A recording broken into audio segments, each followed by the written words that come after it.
ಒಂದೇ ಒಂದು ಸೀಕ್ರೆಟ್ ಇಂಗ್ರೀಡಿಯೆಂಟ್ಸ್‌ನ ಬಳಸಿ ಯಾವ ರೀತಿಯಾಗಿ ಸರ್ಕುರ್ಮಾ ರೆಸಿಪಿಯನ್ನ ತುಂಬಾನೇ ಟೇಸ್ಟಿಯಾಗಿ ಮತ್ತು ಅದ್ಭುತವಾದ ರುಚಿಯಲ್ಲಿ ಮಾಡಬಹುದು ಅಂತ ತೋರಿಸಿಕೊಡ್ತಾ ಇದ್ದೀನಿ. ಬನ್ನಿ ಯಾವ ರೀತಿ ಮಾಡೋದು ಅಂತ ನೋಡೋಣ. ಮೊದಲಿಗೆ ಸ್ಟವ್‌ನ ಆನ್ ಮಾಡಿ ಒಂದು ಅರ್ಧ ಲೀಟರ್ ಆಗುವಷ್ಟು ಹಾಲನ್ನ ಹಾಕೊಳ್ಬೇಕು. ಬಾಣಲಿಗೆ ಹಾಲನ್ನ ಕಾಯಿಸ್ಕೊಳ್ಬೇಕು. ಹಾಲು ಕುದಿ ಬರ್ತಿದೆ ಅಂತಂದಾಗ ಅದನ್ನ ಸ್ಪೂನ್ನ ಸಹಾಯದಿಂದ ಈ ರೀತಿಯಾಗಿ ಸ್ಪ್ಯಾಚುಲಾದಿಂದ ಕೈ ಆಡಿಸ್ತಿರ್ಬೇಕು. ನಂತರ 2 ಪೀಸ್ ಆಗುವಷ್ಟು ಏಲಕ್ಕಿನ ತರಿಯಾಗಿ ಜಜ್ಜಿ ಸೇರಿಸ್ಕೊಳ್ತಾ ಇದ್ದೀನಿ. ಏಲಕ್ಕಿ ಈ ಹಂತದಲ್ಲಿ ಹಾಕೋದ್ರಿಂದ ಫ್ಲೇವರ್ ತುಂಬಾನೇ ಚೆನ್ನಾಗಿ ಬರುತ್ತೆ. ಇವಾಗ ಹಾಲು ಕುದಿ ಬರ್ಲಿಕ್ಕೆ ಸ್ಟಾರ್ಟ್ ಆಗ್ತಿದೆ. ಈ ರೀತಿ ಕುದಿ ಬರಲಿಕ್ಕೆ ಸ್ಟಾರ್ಟ್ ಆಗುವಾಗ ಸ್ಪ್ಯಾಚುಲಾನ ಕೈ ಬಿಡದೆ ಈ ರೀತಿಯಾಗಿ ಕೈ ಆಡಿಸ್ತಿರಬೇಕು.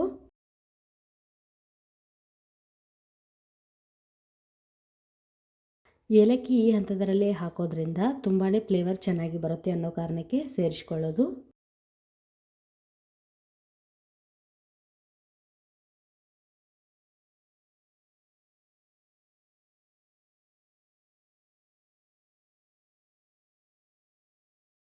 ನಂತರ ಇವಾಗ ಸ್ಟವ್ನ ಆನ್ ಮಾಡ್ಕೊಳ್ಬೇಕು. ನಂತರ ಒಂದು ಬಾಣಲೆನ ಇಟ್ಟ ಇದಕ್ಕೆ ಕಾದಿರುವಂತಹ ತುಪ್ಪನ 2 ಟೇಬಲ್ ಸ್ಪೂನ್ ಆಗುವಷ್ಟು ಸೇರಿಸ್ಕೊಳ್ತಾ ಇದ್ದೀನಿ. ಇದಕ್ಕೆ ನಾನಿಲ್ಲಿ ತೋರಿಸ್ತಿರುವಂತಹ ಎಲ್ಲ ಡ್ರೈ ಫ್ರೂಟ್ಸ್ನು ಚೆನ್ನಾಗಿ ಬ್ರೌನ್ ಕಲರ್ ಬರೋವರೆಗೂ ಫ್ರೈ ಮಾಡ್ಕೊಳ್ಬೇಕು. ನಿಮ್ಮ ಹತ್ರ ಯಾವ್ಯಾವ ಡ್ರೈ ಫ್ರೂಟ್ಸ್ ಅವೈಲೇಬಲ್ ಇದೆಯೋ ಅವೆಲ್ಲ ಡ್ರೈ ಫ್ರೂಟ್ಸನ್ನು ಸೇರಿಸ್ಕೊಳ್ಬೇಕು. ಗೋಡಂಬಿ ಮತ್ತು ಬಾದಾಮಿ ಮತ್ತು ಉತ್ತತ್ತಿನ ನಾನಿಲ್ಲಿ 2 ಅವರ್ ಆದರೂ ನೆನೆ ಇಟ್ಕೊಂಡು ಸಿಪ್ಪೆನ ಸುಲಿದು ಕಟ್ ಮಾಡಿ ಸೇರಿಸ್ಕೊಳ್ತಾ ಇದ್ದೀನಿ.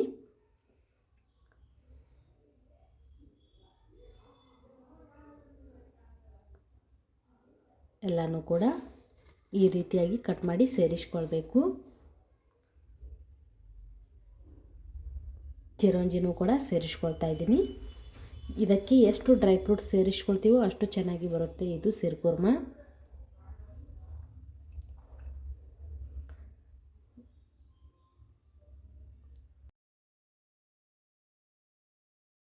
ಇದನ್ನು ಎಲ್ಲನೂ ಕೂಡ ಸೇರಿಸ್ಕೊಳ್ಬೇಕು.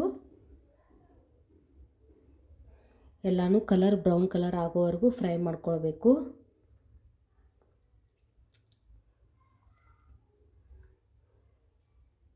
ಎಲ್ಲ ಫ್ರೈ ಆದಮೇಲೆ ನಾನಿಲ್ಲಿ ಪಾಪಿ ಸೀಡ್ಸ್ನ ಸೇರಿಸ್ಕೊಳ್ತಾ ಇದ್ದೀನಿ. ನಂತರ ಒಣ ದ್ರಾಕ್ಷಿನೂ ಕೂಡ ಸೇರಿಸ್ಕೊಳ್ಬೇಕು. ಒಣ ದ್ರಾಕ್ಷಿನ ಲಾಸ್ಟಲ್ಲೇ ಸೇರಿಸ್ಕೊಳ್ಬೇಕು, ಯಾಕಂದರೆ ಶಾವಿಗೆನ ಸೇರಿಸ್ಕೊಳ್ಬೇಕು ಈ ಹಂತದಲ್ಲೇ. ಶಾವಿಗೆ ಮತ್ತು ಡ್ರೈ ಫ್ರೂಟ್ಸ್ ಎಲ್ಲ ಒಂದಕ್ಕೊಂದು ತುಪ್ಪದಲ್ಲಿ ಫ್ರೈ ಆಗಬೇಕು ಗರಿ ಗರಿಯಾಗಿ.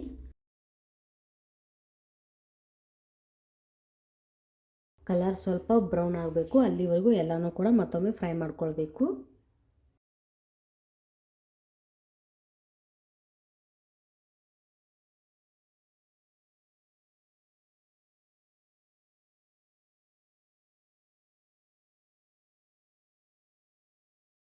ಡ್ರೈ ಫ್ರೂಟ್ಸ್ ಮತ್ತು ಶಾವಿಗೆ ಫ್ರೈ ಆದವು. ಇವಾಗ ಆವಾಗಲೇ ಕಾಯಿಸಿ ಇಟ್ಕೊಂಡಂತಹ ಹಾಲನ್ನು ಕೂಡ ಸೇರಿಸ್ಕೊಳ್ಬೇಕು.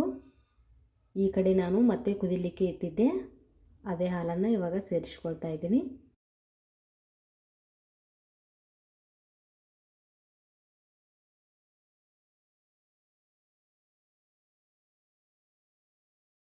ಸ್ಪೂನ್ನ ಸಹಾಯದಿಂದ ಈ ರೀತಿಯಾಗಿ ಇದು ಸೀಕ್ರೆಟ್ ಇಂಗ್ರೀಡಿಯೆಂಟ್ಸ್ ಏನು ಅಂದರೆ ಕಸ್ಟರ್ಡ್ ಪೌಡರ್ನ 2 ಟೀ ಸ್ಪೂನ್ ಆಗುವಷ್ಟು ಸೇರಿಸ್ಕೊಳ್ತಾ ಇದ್ದೀನಿ. ನಿಮ್ಮ ಹತ್ರ ಕಸ್ಟರ್ಡ್ ಪೌಡರ್ ಇಲ್ಲ ಅಥವಾ ಇಷ್ಟ ಇಲ್ಲ ಅನ್ನೋರು 1 ಟೀ ಸ್ಪೂನ್ ಆಗುವಷ್ಟು ಕಾರ್ನ್ಫ್ಲವರ್ ಅಥವಾ ಬಾದಾಮ್ ಪೌಡರ್ನೂ ಕೂಡ ಸೇರಿಸ್ಕೊಳ್ಬಹುದು. ನಾನಿಲ್ಲಿ ಕಸ್ಟರ್ಡ್ ಪೌಡರ್ನ ಸೇರಿಸ್ಕೊಂಡಿದ್ದೀನಿ. ಟೇಸ್ಟ್ ಡಿಫ್ರೆಂಟಾಗಿ ತುಂಬಾ ಚೆನ್ನಾಗಿ ಬರುತ್ತೆ ಅನ್ನೋ ಕಾರಣಕ್ಕೆ. ಯಾವತ್ತೂ ಟ್ರೈ ಮಾಡಿಲ್ಲ ಅಂದರೆ ಈ ರೀತಿ ಒಮ್ಮೆ ಟ್ರೈ ಮಾಡಿ ನೋಡಿ. ಇವಾಗ ಹಾಲು ಕುದಿಲಿಕ್ಕೆ ಶುರುವಾಗುತ್ತೆ. ಕಡಿಮೆ ಇಲ್ಲ ಅಂದರೂ 35ರಿಂದ 40 ನಿಮಿಷ ಆದರೂ ಕುದಿಸ್ಕೊಳ್ಬೇಕು. ಇದನ್ನು ನಾನಿಲ್ಲಿ 1 ಲೀಟರ್ ಹಾಲಿಗೆ 1 ಕಪ್ ಆಗುವಷ್ಟು ಸಕ್ಕರೆನ ಸೇರಿಸ್ಕೊಳ್ತಾ ಇದ್ದೀನಿ. ಸಿಹಿ ಜಾಸ್ತಿ ಬೇಕು ಅನ್ನೋರು ಇನ್ನೂ ಸ್ವಲ್ಪ ಜಾಸ್ತಿ ಸೇರಿಸ್ಕೊಳ್ಬಹುದು.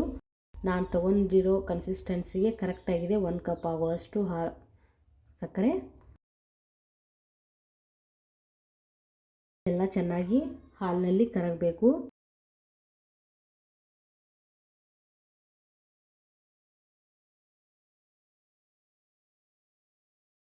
ನಿಮಗೆ ಕನ್ಸಿಸ್ಟೆನ್ಸಿ ಇನ್ನೂ ಸ್ವಲ್ಪ ತಿಕ್ಕಾಗಿ ಬೇಕು ಅಂದರೆ ಇಷ್ಟೇ ಕನ್ಸಿಸ್ಟೆನ್ಸಿ ಸ್ವಲ್ಪ ದಪ್ಪ ಅನಿಸಿದರೆ ಇನ್ನೂ ಸ್ವಲ್ಪ ನೀರು ಹಾಕ್ಕೊಂಡು ಮತ್ತೆ ಕುದಿಸ್ಕೊಳ್ಬೇಕು.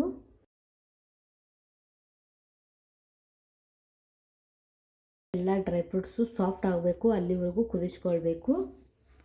1.5 ಆಗುವಷ್ಟು ಲೀಟರ್ ಹಾಲು ಇಲ್ಲಿ 1 ಲೀಟರ್ ಆಗುವವರೆಗೂ ಕುದಿಸ್ಕೊಳ್ಬೇಕು. ನೋಡಿ, ಅದ್ಭುತವಾದ ತುಂಬಾ ಟೇಸ್ಟಿಯಾಗಿರುವ ಶಿರ್ಕುರ್ಮಾ ರೆಸಿಪಿ ತುಂಬಾ ಟೇಸ್ಟಿಯಾಗಿ ರೆಡಿ ಆಯಿತು. ನೀವು ಕೂಡ ನಾನು ಹೇಳಿರೋ ಟಿಪ್ಸನ್ನು ಫಾಲೋ ಮಾಡಿ. ಈ ರೀತಿ ತುಂಬಾ ಚೆನ್ನಾಗಿ ಶಿರ್ಕುರ್ಮಾ ರೆಡಿಯಾಗುತ್ತೆ.